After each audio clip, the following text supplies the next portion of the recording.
All right, what is up, my fellow space homies? I am going to now attempt to put out this review video of Elite Dangerous 2024. I don't know how many cuts I'm going to do, if it's going to be more than just one. I typically only do one cuts. I shoot from the hip, say whatever comes to my mind at the time. And that's part of the reason that I've delayed making this for so long, which I want to make a bit of a commentary on right now and let you guys know why I haven't put this out sooner. I've just been playing this game nonstop since I got Odyssey, and I have not wanted to do anything else, play any other game since I got it. And it's just been like, even now, I would just rather be playing the game. But I have pulled myself away for a little bit of time over the last 4 weeks or so to do this and that. And this is one of those times I can manage to pry myself away. So I'm going to try to get something done here. And there is another reason too. I am a bit worried about not being able to do this game justice. I understand now, when I never understood before, that this game has historically not been done justice by the players of it. The player base of it, as I will explain, has been incredibly wrong about it. They have said all kinds of things negative about it, which were not fair, to an insane degree even. And that is what I really would like to undo. I would really like to be able to undo the negative press the game has gotten from its player base. However, I know that's not going to happen now. I'm not going to have that big of an impact. I don't think anybody really can at this point. To put this game back into a position where it really should be in terms of popularity, or at least its reputation. But like they say, you miss 100% of the shots you don't take, and it was getting to the point where if I didn't cut this soon, I probably wouldn't do it at all, and I'm not willing to accept that. I'm not willing to not do nothing. So here I am.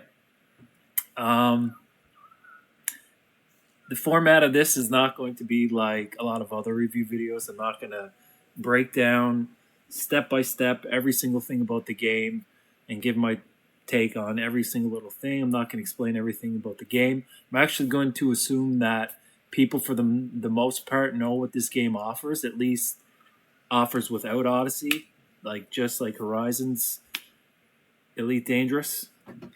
And I'm just kind of going to work from there. And I did think about and put some work into how I would begin this video, and I think the way I'm going to do it is tell a story. I'm going to tell a story about my experience with Elite. Okay, just a brief history. So I got the game years ago, and how I found the game was I just started researching what space games are out there, like what's available. Something like a space game simulation where you're in space and doing this and that, and it's immersive. And what I basically narrowed it down to from the options was there was really only 3 games that even remotely came close to what I was looking for at that time. And we had No Man's Sky, Star Citizen, and Elite Dangerous. And this was before Horizons. Okay. And I looked at the games, and it was quite obvious that No Man's Sky was for kids, like actual children, and Star Citizen was not even a game, and not even remotely close to one. And that really only left one option, so I got Elite Dangerous. And I, right away, started to have a ton of fun.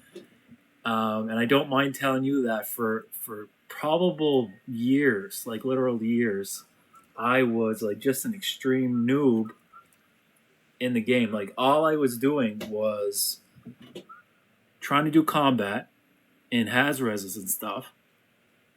Had no idea like efficient ways of making money. Didn't even bother trying to look up any, which is rare for me because I'm usually researching things immediately in games. But again, this is years ago, so like I was a bit of a different gamer then too. And I was just flying around trying to like shoot ship stones and blow them up with what I had and the money that I was getting from that I was upgrading with. And this was also too before engineering as well. Um, so like that, like unengineered ships were all we had back then. And I started out with Sidewinder, of course, quickly upgraded to an Eagle, and then I upgraded to a Viper, and I was in the Viper for a good long time, probably well over a month. And then eventually I got a Vulture, and I thought I was like badass at that point. And it felt good to upgrade from the Viper to a Vulture. And then I upgraded to the Fer de Lance, and I pretty much thought I was like at peak badassery at that point. And I had 4 burst lasers, and I had the one huge multi cannon. That was my setup. And I was just playing the game, just doing combat. I wasn't even really doing missions. I was just killing ships for the love of just blowing ships up. And I was just playing the game for like months on end like that. Um,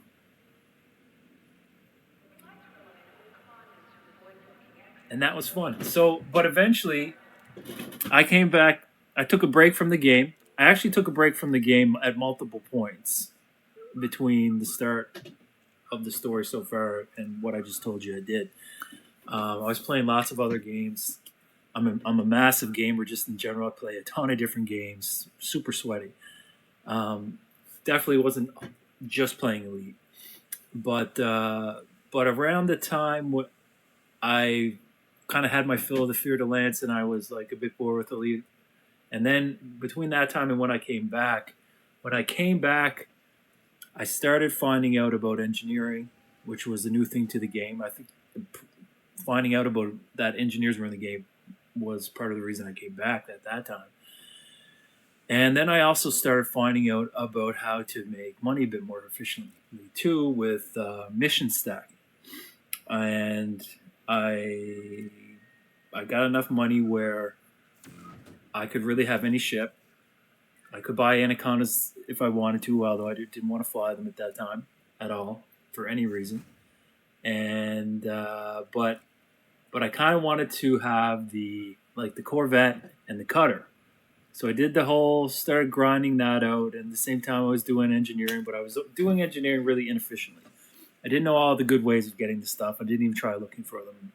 This was also before I was, I think, in the Elite Discords and stuff like that, talking to people, because I'm just thinking, like, if I was at that time, they would have been telling me, like, more efficient ways of doing things. No, it was just me. Like, it was just me in the galaxy, and I was loving it like that. Honestly, I was loving it like that, with no friends in the game, other than maybe a real life friend that might play with me once in a while.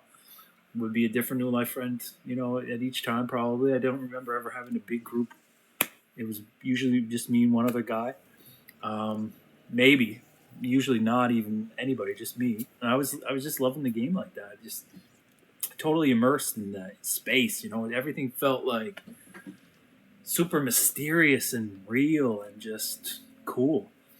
So I was doing all that, and then eventually, I got a little bit of engineering and started trying to unlock the Corvette and the cutter and grinding up all that. And then a big thing happened. I watched the pilot's video showcasing the Corvette, and there was just something about there was something about the Corvette itself and the pilot, the way he presented it. The way he presented it was just made it seem even cooler than it is, and it made me and probably lots of other people just appreciate some of the coolness of that ship that I didn't fully appreciate before. And all I took away from that was that I had to have the Corvette, and I knew I wanted it to be my main ship. I wanted to put away the Fer de Lance, and I wanted the Corvette to be my main ship. After seeing that video, I just loved that video. I've spoken on this before, but So I just beelined the Federation grind. I got the Corvette, immediately started upgrading it with engineering, and I grinded engineering on that forever. And I think during that period, I actually found out the most efficient ways, or much more efficient ways to grind the engineering materials. And but the grind to get that fully engineered, like maximally, was so friggin' soul crushing to me. I think I quit the game about 3 times before I actually had the Corvette fully engineered. Like I'm telling you, like I played maybe 500 to 1,000 hours. Couldn't play it anymore. Just all I wanted to do was upgrade the Corvette. That's all I wanted to do at that time. I didn't want to play. I didn't want to play the game until the Corvette was like. I was just so focused on it, right? I just didn't want to do anything else in the game but get that Corvette maximized. And it was just such a long process. I quit the game about 2 or 3 times in the process. Probably stopped playing the game for at least 4 months, if not 6 months, and then the most recent break was a bit over a year return. Prior to my putting the game down the most recent time, Odyssey had already come out at that point, okay? Now this is important. Odyssey had come out, and I heard Odyssey get bashed by everybody. All the influencers were bashing it, all the players in the Discord were bashing it, talking about how it's a completely separate game, there's no overlap, it's buggy as hell, it's laggy, it's just awful. And I looked at videos, and to me, like, the on foot stuff seemed trash, seemed very plain Jane, and not interesting. And on top of that, like I was seeing how the game was running very sort of like lower frames and whatnot in Odyssey, and I didn't want that. I like to me that stuttering, the loss of frame rate, it kind of interfered with the immersive quality of the game, and I was just dead set against even playing Odyssey. I didn't want to buy it. I didn't want to try it for myself, and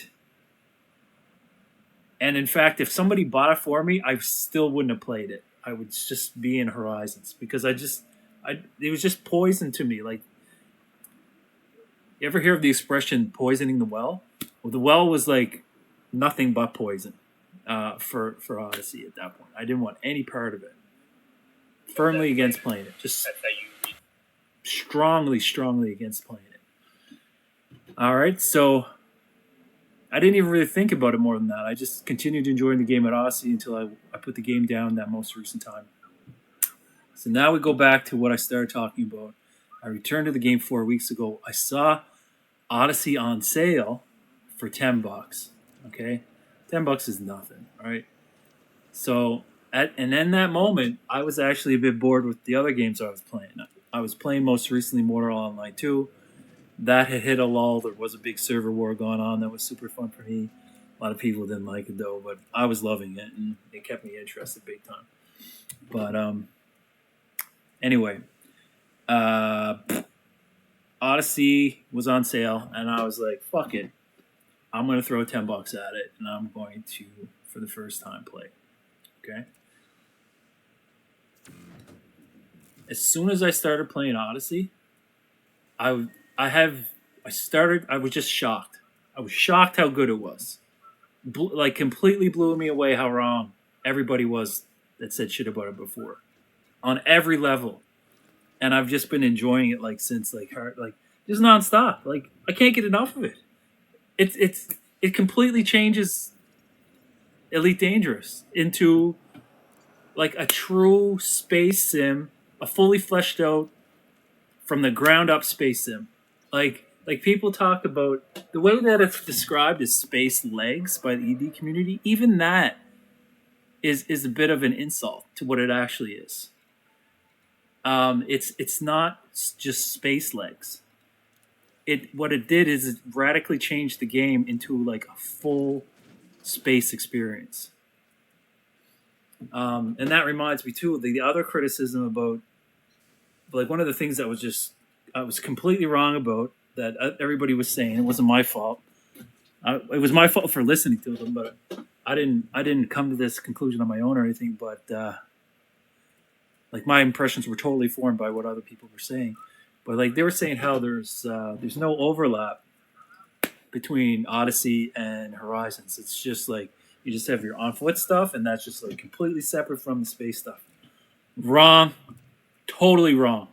It's almost 100% overlap between the two. You can get in and out of your ship in space stations. You can do it like wherever you land on the planet. You can get into your SRV from your ship and then out of the SRV on the ground. Like it's fully fleshed out. Like the only thing that's not in the game is being able to walk around in your ship. That's it. And actually, I don't really even care about that. Well, I mean, I shouldn't say I don't really care about it. Like I'm a Star Citizen player too, and I like a lot of things about Star Citizen, and of course Star Citizen is it's a far more total and all inclusive simulation, right? Because you can you get in and out of your seat, you're walking around your ship, you walk out of your ship, down the ramp in the back, all that. Like there's more to it that makes it more immersive, but at the same time, and this is something that I learned from Starfield of all things, right? So what I learned from Starfield is that because Starfield skips all that, well, not even all that. It actually allows you to walk around your ship, but there's parts of what make a game more immersive that Starfield skips, and in place of them, it puts a loading screen. So, for example, let's say you're on foot on a planet and you want to go fly to another planet and get out on foot there. Instead of getting back in your ship, flying there, landing, getting out of your ship, and then being on foot, you just do one load screen. You just say I want to do this, and you just are there on foot with one load screen, and it's like Star Citizen doesn't allow you to do that. It makes you have to do all the work involved to get from point A to point B, which I like. There's no argument from me that enhances immersion immensely, right? It does, but at the same time, if anybody is saying that level of activity that you have to do to be actually doing the thing you want to do, like the extra steps you have to go through while enhancing immersion, it can be quite tedious, and I would much rather skip it at times. Like, how many people have been flying their ship around as Star Citizen trying to get from point A and point B and wish to themselves like, oh, I just wish we could do this more quickly, or I just wish we could just skip this and be where we want to be. Like, that's what Starfield did. You could skip all that stuff, right? Of course, Starfield makes you give up certain things in order to be able to do that, though. Like, it doesn't have everything. It doesn't offer everything that Star Citizen offers, but then also lets you skip it. It's more like you just have to do without certain things in Star Citizen in order to have those load screens, or because there are those load screens, right? Which is essentially just the same thing. And even though it's like when Bethesda was making Starfield, they're saving themselves development work by giving us load screens instead of actually making the game so you have to go through the steps to actually get from point A to point B. There is a happy sort of side effect of the fact that they were lazy in that way, or didn't develop the game as extensively in that way, and that you don't have to spend that time, even though you might want to once in a while, going through all the little motions of going from point A to point B. And Starfield just basically made me appreciate the fact that I could skip that kind of stuff. Now, refocusing back to Elite Dangerous is basically doing those same kinds of things where you don't have to do the things you don't really want to do, and you're skipping it. So like the fact that you can't walk around in your ship. What that also means is you don't have to walk into your ship and then through your ship and then find your seat and then sit down in your seat before you actually get going. And which is nice. Like I like to be able to save that time to like. In other words, like yes, it's nice. It's really nice to be able to do all that stuff, and that increases the immersion. But while you're doing that stuff, you're not doing the thing that you really want to do, which is like be in the combat or be doing seeing the new things or going to the place that you actually need to be at, or like that stuff at times can just feel like it's getting in the way, and so like it's not all a bad thing that we are able to skip that with Elite Dangerous. Something else I need to mention though is, and this is important too. Well, two things I need to mention. These are related. So when Odyssey first came out, and this relates to like how wrong everybody was about Odyssey. Okay, so Odyssey is not what it was today that it was back then, but that is only in terms of how smoothly and optimized it is, how smoothly it runs, and how optimized it is. All the features of Odyssey that were there at release are there now. They didn't add anything radically different that increased what Odyssey offers. The main difference, perhaps the only difference, is how well Odyssey runs now compared to then. It runs more smoothly. You get a lot more frames. There's less crashing. Things like this that just relate to how well it runs. Okay. So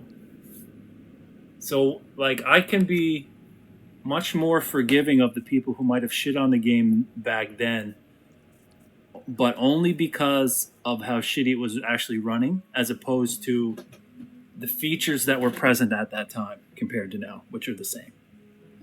Like if you were shitting on how the combat mechanics were thought out, the degree to which there's overlap with the ship stuff, that's the kind of stuff that I think is just garbage takes on Odyssey. And the other thing that needs to be appreciated about Elite Dangerous in general, but this is especially true of how well Odyssey did, is FDev, the company who produces Elite Dangerous, is very different in the way that they manage their game in multiple different ways. And the way that I want to bring up right now is they do very little advertising, and they do very little in terms of controlling the narrative about the game. And this has hurt them big time. This has hurt them big time. And you can really see a difference in this way between Star Citizen and Elite Dangerous. Now, you have to also mention in the same breath that Star Citizen has a very, very different community than the Elite Dangerous community. The Elite Dangerous community, besides the fact they have just god-awful takes on the game itself, there are very few people that actually defend the game. But in Star Citizen, dude, you want to talk about white knighting? There's nothing but white knights in the Star Citizen community. And it makes perfect sense why that would be the case. It has nothing to do with the game. Obviously, Star Citizen is trash. It's buggy trash. It has great potential, but it's just buggy. Like, this is why the honest content creators that talk about Star Citizen, like Salty Mike, they say, like, it's cliche now. They say, fix the game. Fix the game. That's all that people have been screaming at CIG to do, is just fix the game. It sucks. Like, it's just broken. Like, it doesn't even work. Just fix the game. And you're going to have a lot less complaints, right? But they just don't. They never do. And it's like, it must be soul crushing for those content creators. But despite all that, you have just people lining up to White Knight and defend Star Citizen. Like, if you go and you say something bad about Star Citizen in a Star Citizen community, they will fucking shit on you immediately. Like, you're gonna get nothing but pushback and maybe even insults and shit. Like they are defending that game. You do the same thing in an Elite Dangerous community, dude. You're gonna have some brothers that they're gonna commiserate with you like you wouldn't believe. Like they will be hating on the game immediately with you, and maybe even one up you with how hard they go in a negative way on Elite Dangerous, even though it's and again, like the two games, not even remotely comparable in the quality product that they're producing. Like it's like comparing a piece of shit to like a fully formed like biological human being. Like it's Elite is an actual game that works. Star Citizen is just nothing but potential. That's it. So now I know why this is the case. I know why totally. It makes total sense why this has happened. And I don't know if CIG intended it to happen this way, but what has created this White Knight culture among the Star Citizen people is the fact that they have been pay to win for so long. And I use pay to win loosely here, but like the fact that you can spend literal thousands of dollars on ships in that game in order to get bigger and better and more ships that are permanently yours. That has led to the fact that you have these massive whales in Star Citizen. There are dudes there. It ain't no thing to be surrounded by guys that spent over $1,000 on the game. Easily. You go into any of those Star Citizens Discords, if you haven't spent $1,000 on the game, A, that means in my book you're not as big of an idiot. And B, you're going to be in the minority and maybe even alone. There's guys that have spent like $5,000 on the game, maybe even more. Like, it's obscene how much money they've spent on the game. Now, if you've spent that kind of money on the game, how likely are you after that point to then talk shit about that game? Like, if you even say to yourself, this game is shit, doesn't that mean on some level that you've been duped? That you've been taken? You've essentially had your money taken from you wrongly because you've gave them the money. Why would you ever give someone a lot of money and get shit in return? Right? And these guys are watching the progress. You know, they're the biggest consumers too of all the news reports and all the updates and stuff like the number one. And they know all that shit, and they got it ready to throw at you if you say shit about the game. You know, it kind of doesn't make sense a lot of times what they're saying, like how they defend the game. Like ultimately, the criticisms of the game are not addressed by the kinds of answers they give. There's no real excuses for it. Like there's nothing in a Star Citizen White Knight can say that reconciles the fact the game has been in development for 11 years, 12 years now almost, and has almost 700 million in revenue. Yet it like the shit that's there now is all that they've been able to produce thus far. You know, Squadron 42, whatever, but still, like, that's an obscene amount of money. No game has ever made that much money. Like this is beyond even like Rockstar, you know, Rockstar Studio level. This is craziness. It's just like there's no justification for that. But anyway, I'm not going to turn this video into a big talk about Star Citizen, but it's important to just kind of take that into perspective when you're looking at the difference in the community between Star Citizen community and Elite community, and how these communities sort of like are so important and connected to the success of their respective games. Totally. And you know, some of that's on some of them. That responsibility, that accountability has to fall at the feet of FDev, insofar as they have not really done anything seemingly to manage the kind of word of mouth that they have. They should have been doing more advertising. They should have been correcting or challenging the narratives that were negative, that were loud and negative. You know, like they should have been challenging the content creators, putting out like things that directly contradict what the content creators are saying that were negative. I don't know what else, but you know, they had some of the blame, but also the players of Elite have some of the blame too. I mean, we are the players that ultimately were saying the things that cast Elite Dangerous in such an inappropriately negative light. It was not nearly as bad as what we were saying. It just wasn't. We were wrong. We were straight up wrong. We should own up to it. Right. Another example of how the word of mouth wasn't managed properly is the fact that Odyssey got much better in terms of how it ran over time, but I never heard that. No one told me that. No one was like, I didn't see any commercial being like, hey, now's a good time to join. Come back to ED. All this has been worked out. Look how good it runs now. This is sick. I never saw anything like that. Like when I saw the sale on Steam, that's the only reason I got the game. I'm so glad I did. But I had no idea that I was going to be like, wow, this is amazing. No idea. That's not my fault. Like, companies have a responsibility to get that kind of stuff out there. I don't even. Maybe it's that FDev didn't even realize how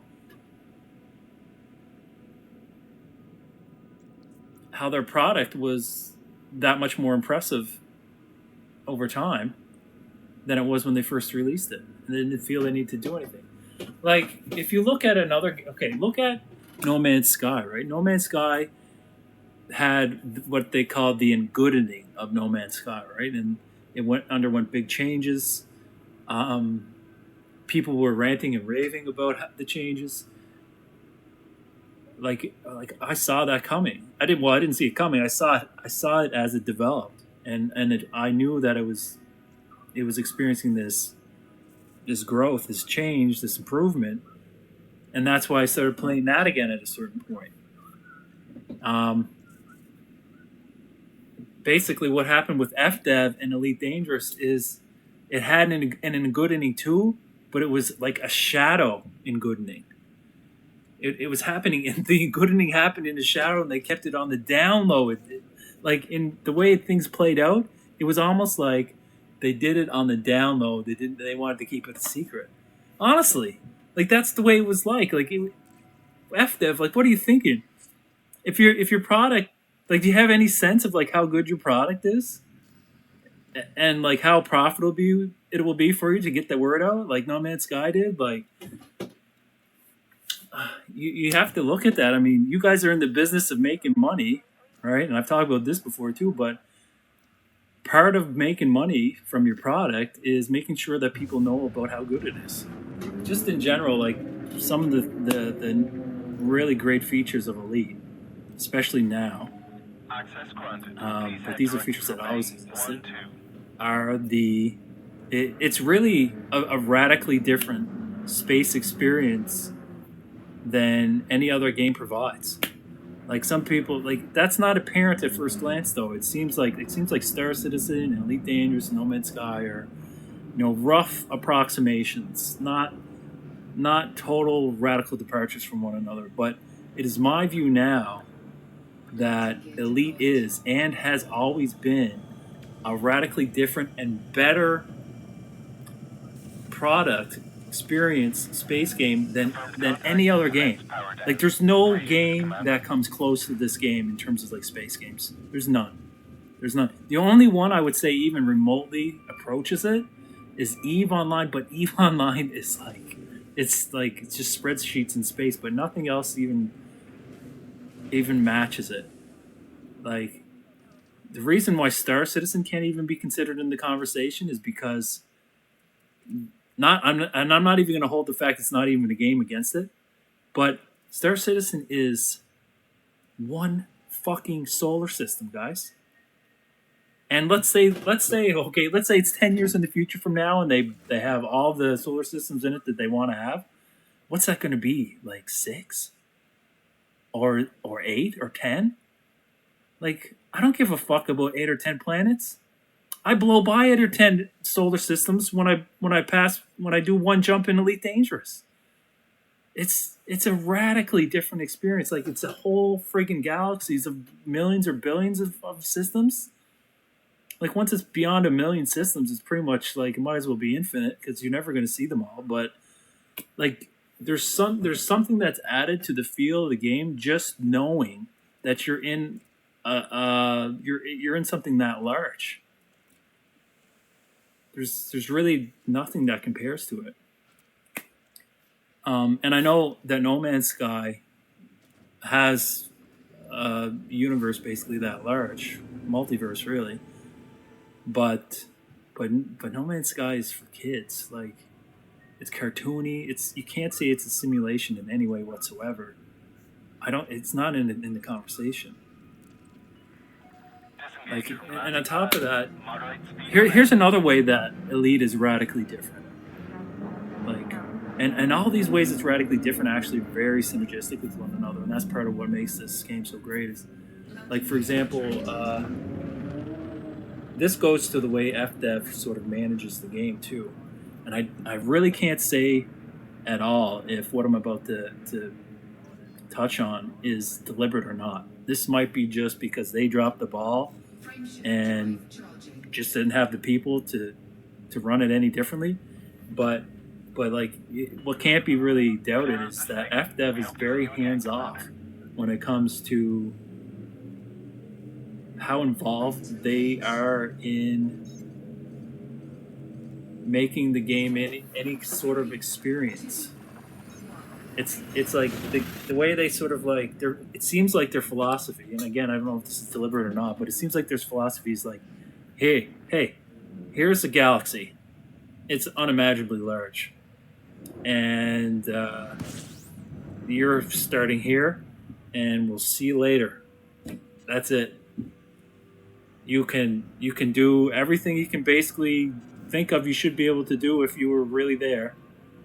You can get in and fly ships, get in and out of your ship, walk around on planets, land on planets, go to space stations, interact with millions and billions of NPCs, shape the powers that exist, interact and fight with aliens, uncover like secrets. Some secrets no one's ever gonna find, but they're there in the game. Raxla, like, it's just like they just put you there, and they're like, here, you start here, and see you later, buddy. You're on your own. Whatever you do, you do. Sky's the limit. Your imagination's the limit. Endless possibilities. We don't even know what the possibilities are. We don't even know what they are. But we're just gonna. Here's the laws of physics. Here's the galaxy, and go to it, my friend. I'll see you in 2 decades. You know, so like, I actually like that about the game. Like, I really hope that is not like an accident. I really hope that's part of a management philosophy, because that definitely adds something to the game for me. That makes it rather almost unpopular, an unpopular sort of take to like that much. Because usually what players want is they want a very sort of like well thought out seeming path that they're basically scripted to be on. And then that scripted path is, a lot of attention to details put into it, et cetera, et cetera. See, I think there's definitely a place for that, but I would rather have it the other way. The other way feels more me, if that makes any sense. It feels like I'm not having my strings pulled so much as I'm creating my own enjoyment. And it makes me feel like I'm not forced to do any particular thing. Now, that kind of reminds me, though, of one of the criticisms of the game, which is that it's super grindy. And in fact, some people say it's nothing but a grind. Maybe even a lot of people say that. And what my answer to that is very simple. The things that you do when you're grinding are things that you would want to do anyway. So, and on top of that, there is no one set way to grind. So you don't have to grind any particular. Now, there's usually a best way to grind, a most efficient way to grind. Like if, let's say you know what you're grinding for, there's usually an ironed out sort of like discovered best way to do that grind. At this point, anyway. Definitely not so much back years ago, but now it's sort of like it's known what's the most efficient ways. But you don't have to grind those ways. You could still get those same things less efficiently doing other things, but then be doing something that you would naturally want to do just anyway. Like for me, for example, I love the space combat, and now I love the on foot combat too. But it's not uncommon for me to just spend hours in space blowing up ships and not even realize how much time has gone by. Same with like doing on foot stuff. Other people have different things they like about the game. There's no wrong way to like the game. There's all kinds of different ways. There's I could write a book about all the different ways, but there's definitely broad categories that can be mentioned, like mining, trading, personnel transport, fighting Theragoids, which you could consider under the umbrella of just combat, but it's a very different combat than just blowing up ships. There's all kinds of different kinds of combat, even within the Theragoid combat. There's exploration. Like exploration alone, you could write books about different ways to enjoy that. Like there's people who they fly to systems that no one's been to before, so they can be the first one to be there. And that's what gets them off. There's other people that they want to fly to the other side of the galaxy and back, or maybe go see a black hole, or maybe some already well-known but spectacular sites. And then there's people that like, and these are very few, but I know of one guy who apparently has never returned to the bubble in 9 years. He's been outside human occupied space since he started playing the game. He hasn't looked back. He's just been constantly out there, like way the fuck out there somewhere. And that's all he does. And he loves the game like that. And I get it. I totally get it. It's not for me. Like I couldn't do that, but I could definitely for a while watch someone play the game like that and get into it vicariously through them. And I can totally understand somebody else that being their main thing. 100%. 100%. Just like I can imagine someone being like the most hardcore miner and that's their thing. It's not for me, but I could totally get someone else being into that. And the mining in the game is actually fun. Like they made it fun. Star Citizen made their mining fun too, in a different way. But there was obvious thought put into making everything sort of fun in its own way. Every single time I've returned to the game after the break, I seem to have discovered a new layer to the game that I didn't know was even there before.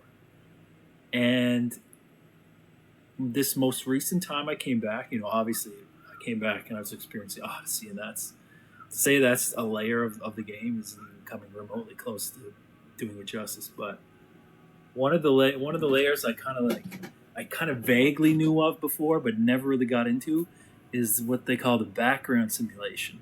And the background simulation is, I think the background simulation is not even a good word to describe it.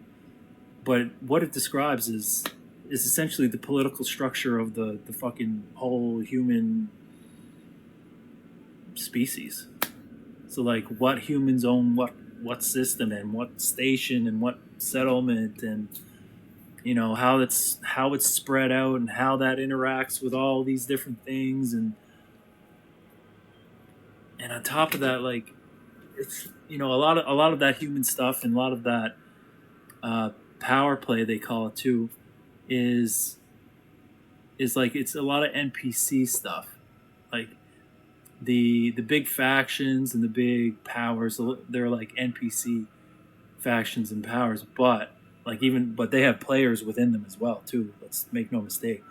But this galaxy, humankind is not constricted to just how many players play the game. Like, if you think that, you're just have a completely incorrect impression of what the game is. It's like, we're talking trillions and trillions and trillions of people that, obviously vast majority are NPCs, but they're there and they're simulated. Like, you don't see them walking around on planets, but like, where you encounter them is they're sort of represented by the influence that a power has, and that's sort of like symbolized by like how big the areas of their influence are, how many things they own, et cetera, et cetera.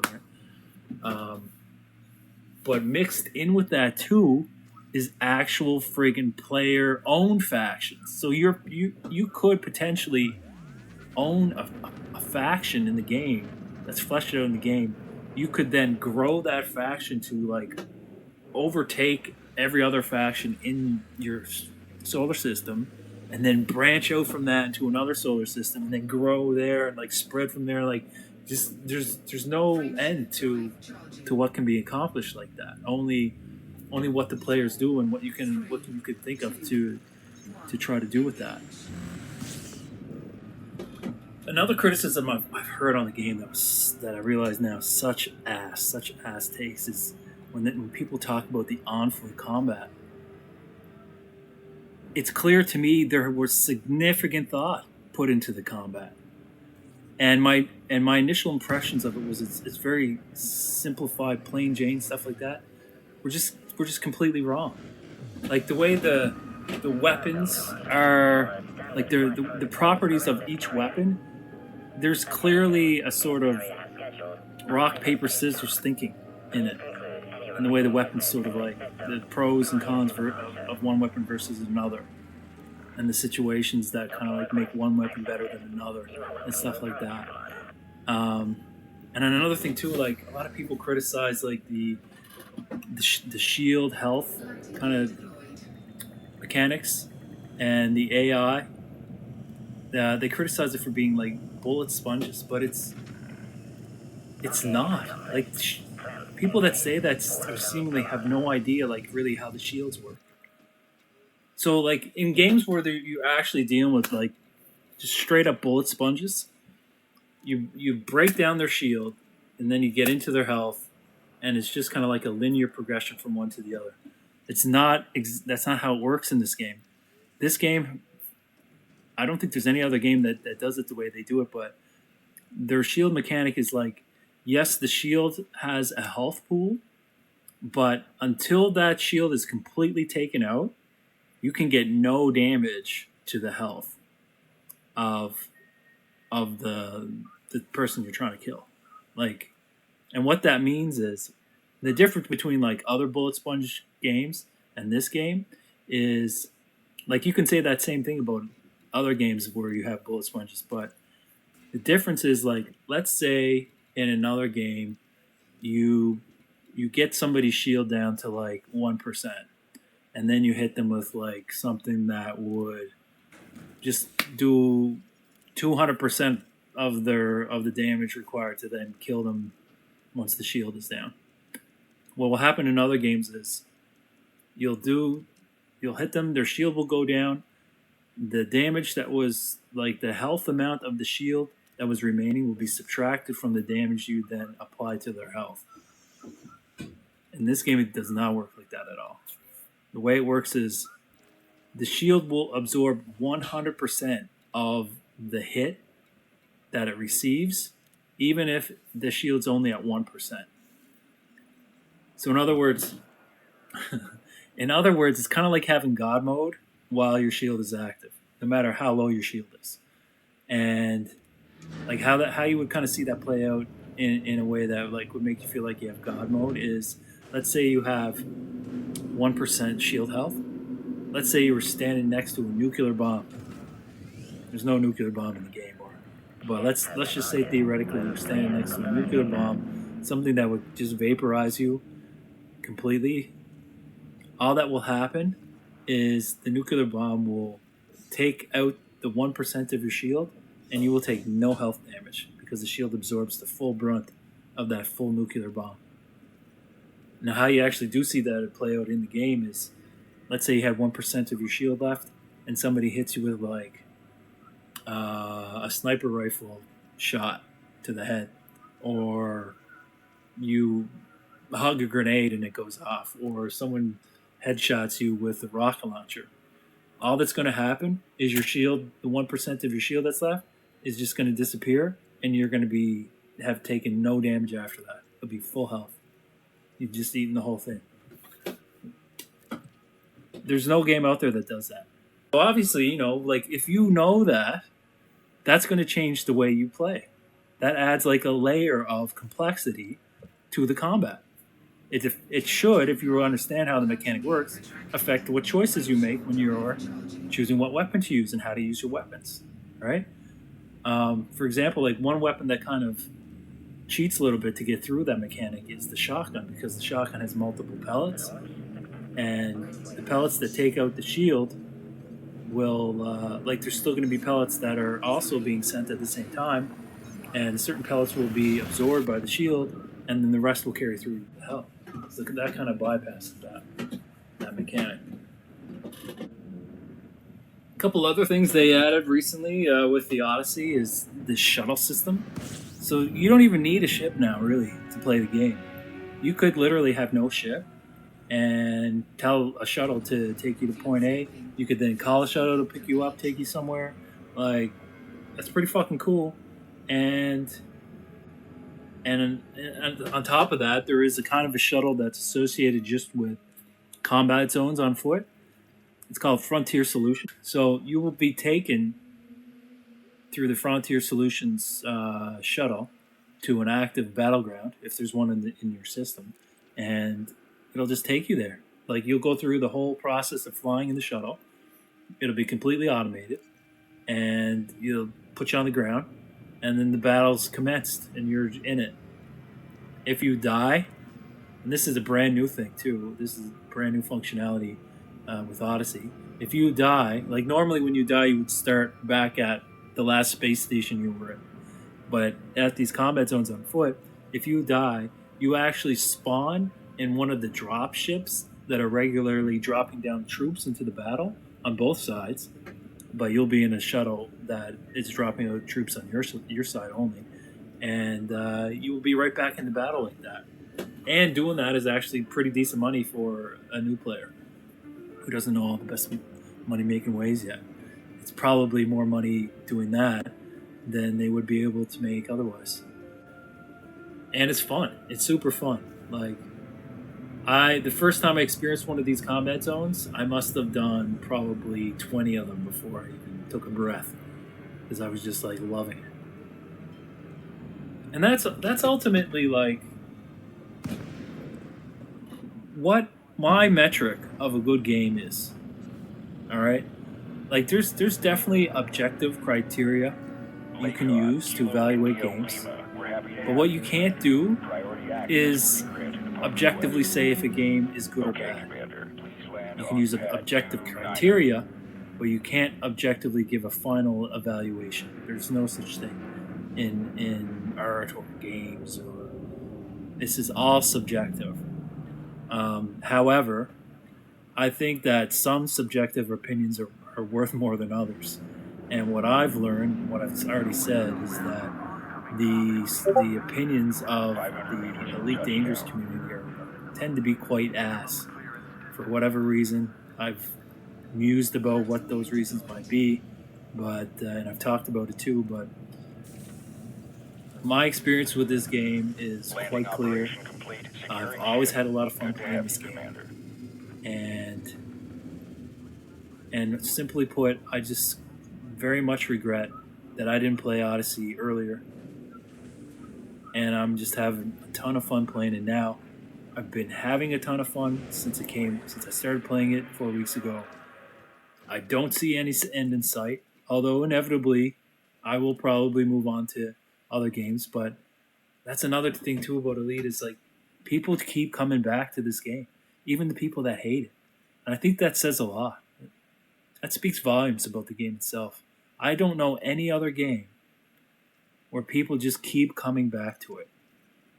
Like when I'm hanging out in the community discords, every every hour someone will pop in being like, "Oh man, I'm just coming back to the game after 6 months or a year or whatever." And it feels like it's a new game. That's been my experience too. Like every time I come back, not only does it feel like a new game, but it feels like there seems to be always people coming back to it, and that says a lot about the game. Like how many games have you played? Have we all played where they were fun, and then they weren't when they became not novel, and they weren't so new to us anymore. We accomplished everything we thought we could accomplish in the game. We move on to the next new thing, and we never look back ever. How many games are like that, people? Like I would say minimum 9 out of 10 games for me are like that. Never look back. At least just not one of those games. And I think most people who play this game would say the same thing.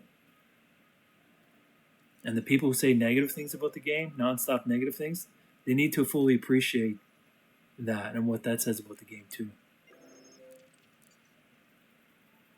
And I think perhaps that's why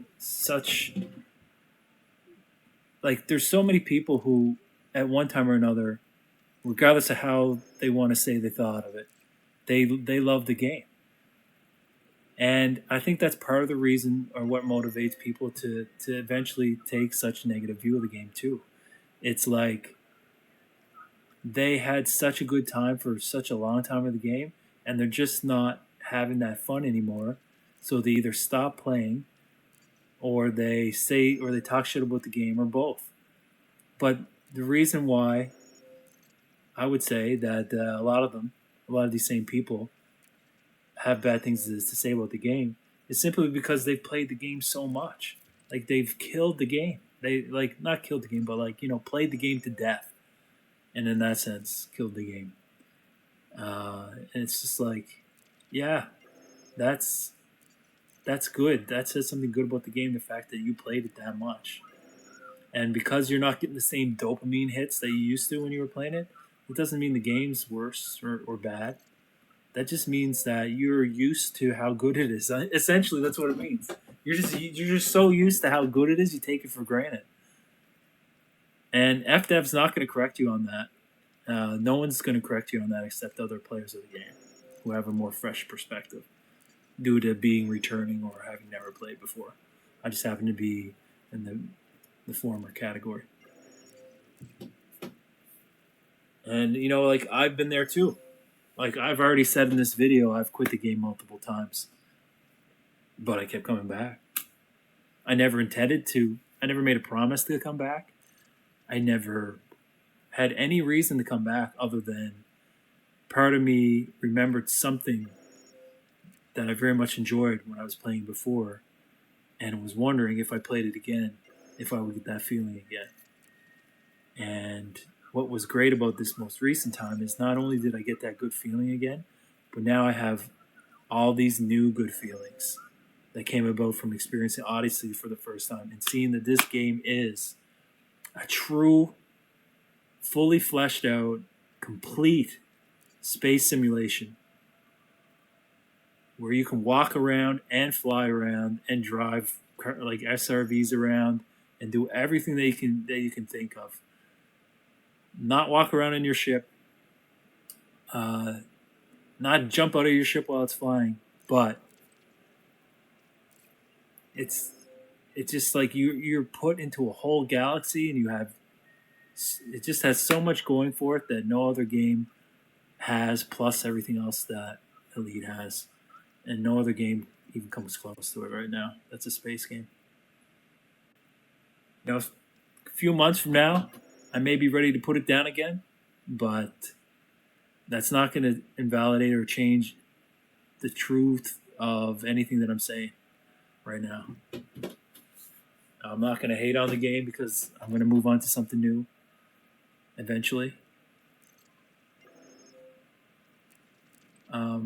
And what I would really like to see happen, though, is I would really like to see this game get the good press that it deserves.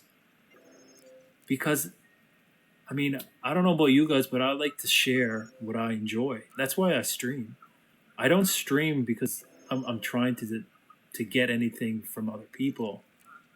I stream because I'm enjoying something and it enhances my enjoyment of something to share it with other people.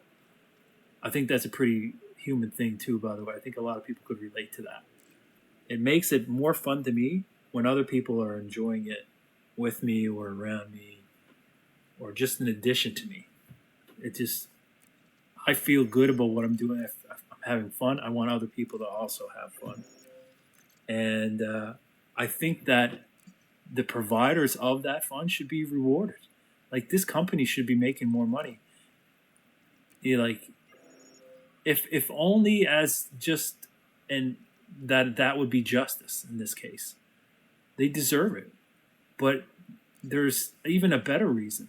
The better reason is if they made this with what they had, doesn't it stand to reason if they had more, they'd be able to continue to repeat those, what they produced, or even improve upon it?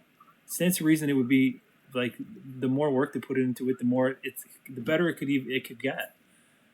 So that's what makes sense to me. Yeah, and if it's this good, yeah, I think it would just be that much better if they had more to work with, more capital to invest back into it, etc. And that's why I don't hate on them either for the pay to win that they're introducing, which is really just pay to progress. I've talked about this already, but I'm very much not naive about the fact that companies exist to make money, and it's just a matter of style when it comes to how something is monetized to a point. To a point. Pay to win can definitely be done wrong in a way that profoundly hurts the game, but I've not seen anything about this game that even remotely implies that what they're going to do is going to hurt the game in any significant way. Oh yeah, one more thing, and I only mentioned this because I heard Yamix talk about this recently in another video where he shit on fleet carriers. It was a very old video, but I went back and I watched a few Yamix videos because I like his videos, but he was just shitting on fleet carriers and saying how they're not necessary, et cetera, et cetera, et cetera, and waste of money, blah, blah, blah. Fleet carriers are not a waste of money. Fleet carriers enhance your experience greatly. I don't know how anyone could say they're not useful when you can have every one of your ships in it, and you can send that fleet carrier with all your ships in it to wherever you want. And like, if that's not useful, I don't know what useful is. And that's obviously not the only use for fleet carriers as well. They can be used as trade hubs. You can get things in the game delivered to you from other players at fleet carriers. Like, the list is extensive what you can do with a fleet carrier. Definitely worthwhile. Definitely a cool thing to have. I don't know what else you would spend your money on either. Like, after you know the game to a certain point, you know all the good ways to make money. You have so much money you could never hope to spend it all. There's a very limited amount of things you can buy with like just credits in the game. Fleet carrier is one of them. Great use of money. Yeah, I don't know what else you would spend your money on. I've got like 7 billion. Here, this gives you an example. A fleet carrier is what, like 5 billion, and then it's like another 2 billion if you want all the bells and whistles. So 7 billion total. I had something like that before I left the game the last time. I didn't even set the services on the fleet carrier to like what's it called, dormant mode or whatever, where they cost less money to maintain per week. Didn't even do that. Just left it running, probably because I forgot to put it on dormant mode. And when I came back to the game, I had about 6 billion still in my wallet and in the fleet carrier. Like it didn't even put a dent in my money. Once you're into the billions, the money is no object whatsoever. So there's no reason not to have a fleet carrier. It's definitely worth their money, and they're cool as hell, man. Like, how cool is it to like be like, yeah, that's my capital ship. I'm just gonna go land in my capital ship where I have about 10 or 20 other ships of mine. Yeah, that's just stored there. Yeah, I can fly around my here. Come with me. Let's fly around my capital ship. Take a look at it. It takes a minute to get from end to end. Flying. You can then put different skins on it too if you want. And their arc system in the game is great too. Like, it's a great way to monetize the game. No, that has nothing to do with progression or pay to win either. Um, and yeah, you can use those arcs, which you can earn in the game just by playing the game. By the way, you don't even have to spend real money to get them, and it's a very slow amount that you get though. Granted, just from playing the game, that is.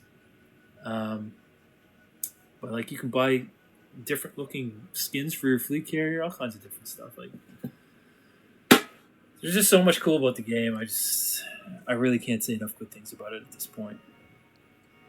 I just feel extremely glad that I found out how wrong I was about it when Odyssey came out. How wrong I was about Odyssey. How wrong I was to listen to the community and the influencers at that time. Um, yeah,